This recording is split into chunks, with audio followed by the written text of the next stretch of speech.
ఇప్పుడు మన స్టార్ హీరోలు ఒకవేళ యాక్టర్స్ కాకపోయుంటే ఏమయ్యేవారో తెలుసా? ఇది వాళ్ళు చెప్పిన మాటలే. జూనియర్ ఎన్టీఆర్ గారు యాక్టర్ కాకపోయుంటే గనక అతను సింగింగ్‌లో గాని, క్లాసికల్ డాన్స్‌లో గాని టచ్చున్నవాడు గనక ఖచ్చితంగా ఆయన ఆ దారినే ఎంచుకునేవారంట.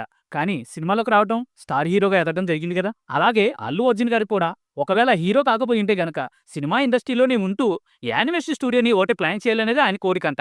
ఒకవేళ సినిమాలో హీరో కాకపోయుంటే ఖచ్చితంగా ఒక యానిమేషన్ స్టూడియోననేది ఆయన స్థాపించి అందులోనే వర్క్ చేసేవారంట. ఇక 'ప్రభాస్ అన్న' గారు గూడా ఆయనకి చిన్నప్పటి నుంచి కూడా బిజినెస్ అంటే చాలా ఇష్టమంట. ఒకవేళ హీరో కాకపోయిన హోటల్ మేనేజ్‌మెంట్‌లో గాని, ఖచ్చితంగా వ్యాపారంలో గాని ఆయన ఉండేవారంట. ఇక 'రామ్ చరణ్' గారు గూడా ఒక బ్లూ క్లాస్ లాంటిది రన్ చేద్దామని ఆయన మైండ్‌లో ఎప్పటినుంచో ఉండేదంట. యాక్టర్ కాకపోయుంటే దానితో పాటు బిజినెస్ కూడా చూసుకునేవారట మరాయన. ఇక 'మహేష్ బాబు' గారి వంతు కూడా అంతే.